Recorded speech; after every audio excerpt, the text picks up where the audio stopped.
yesterday we were talking about, you were saying that that you found theater often to be very boring, and there were some interesting reasons why that was the case.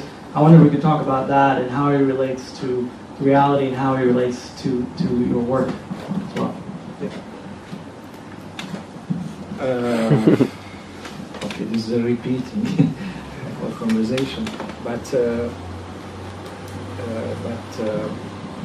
okay. What can I say? Something like new. Please repeat the question. Perhaps I can. Remember, we were saying the other answer. A different answer. So what we were saying yesterday was that you were saying that you found the theater boring because the people had to act, and that what you wanted was for the actors to just be themselves, and that you wanted to see them just be human beings on the stage. Yeah, but this is a question not about the literature. It's a question rather about the film. But how it relates to your work, something like, for instance, War and War, where reality is very important for that novel. Yeah. The Satantango is also very unusual, has a very unusual structure, because the structure of this novel is a circle forever. And this novel, War and War, this is a very important experiment for me to find a way out from the fiction into the reality, and from the reality to the fiction. The War and War is not only a novel. The War and War was a project, and after the book, after the last page of the book, the novel, the story, the War and War project continued in the reality, namely so that there is a scene in the last chapter of War and War, and in this last scene, the main character of this novel goes to a museum because of a sculpture by a wonderful Italian sculptor, Mauro Merz. Mauro Merz was a leading figure of the arte povera, Italian movement in the late 50s, 60s. And Mauro Merz made almost only in his life only igloos. Do you know what does it mean, igloo? This is a kind of symbol of home, let me say. And my character wanted to finish his life in Mauro Merz igloo in a small Swiss town, in a museum. But he arrived at this museum about midnight, and that was almost, of course, impossible to go into the museum, and that's why he left his last message, his last sentence, with a ask to grabbing this sentence in a plaque, in a plaque, after he's dead. Please set somewhere in the museum, the near of this igloo, this plaque with my last sentence. And in the reality, after publishing this book in Swiss and in Germany, 1 month later, 8 characters from the last chapter of this novel stood there in this small Swiss town in front of the entrance, in front of the plaque, with the last sentence by this main character. And every character told for the audience there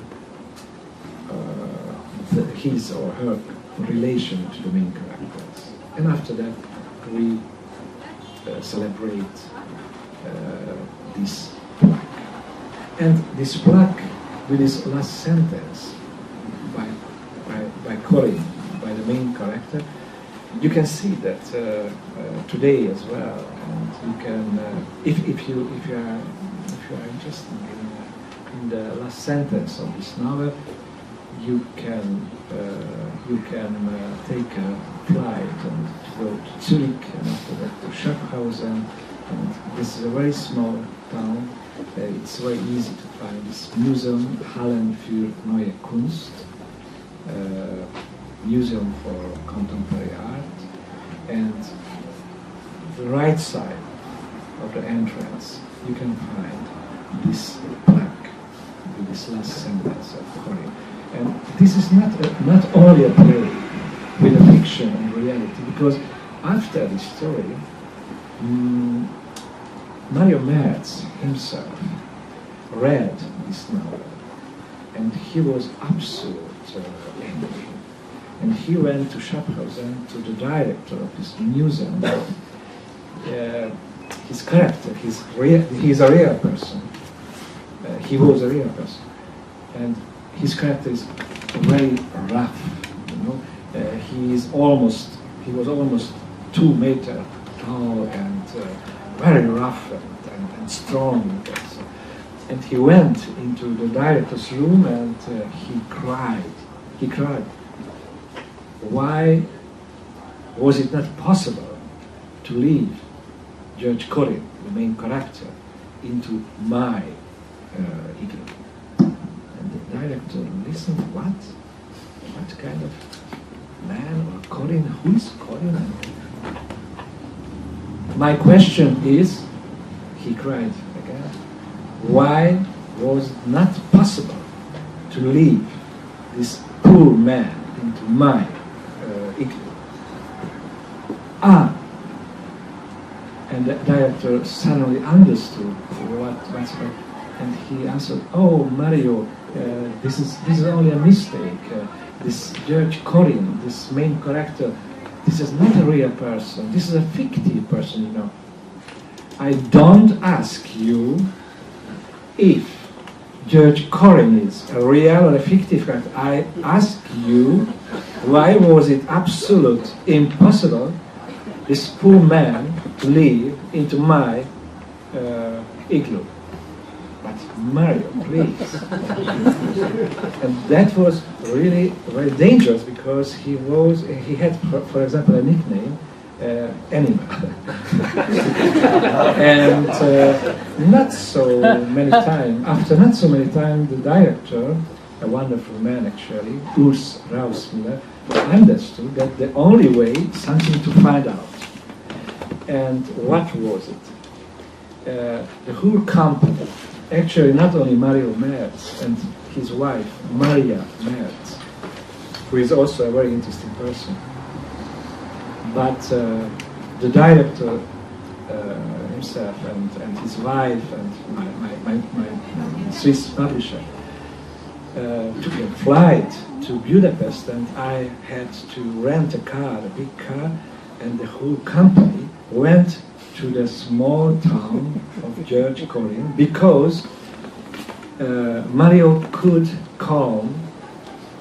be calm only with a promise that you had a possibility to find a space in this small town to build a new igloo for Corin, if his friend Urs Rausmiller was so a dirty figure that it was not possible to go into the igloo in Schaffhausen. And the whole company went really, in the reality, to this small town, and after 1.5 days, it was absolutely clear that we all that was absolutely impossible to find a space for Mario, and everybody was absolutely on the floor, the mood was not the best. And we went back to Budapest, and I transported Mario and his wife to the airport. And suddenly, at the airport, Mario was like a child. So smooth, so nice, so kind. And we sat down to a table, and he started to drawing, to make some plan for this new igloo. And a little bit later, Maria, his wife, told him, Mario, we should go because the fact, please, this is not so interesting. Please find the next one because this is I'm not ready. And so many paper, and so many plans. And after so many papers and plan and wonderful drawings, they went back to Turin. And after the scene, 3 or 4 months, very early in the night, a little bit more than 4 o'clock, somebody called me, and the director's wife was on the phone, and she said, "Oh, excuse me, Laszlo, excuse me, I'm terribly sorry to wake up, but something happened now, and I think so. This is very important for you. Mario is died. Mario has died." Actually, this is also a part of the project, more and more, but the story goes on.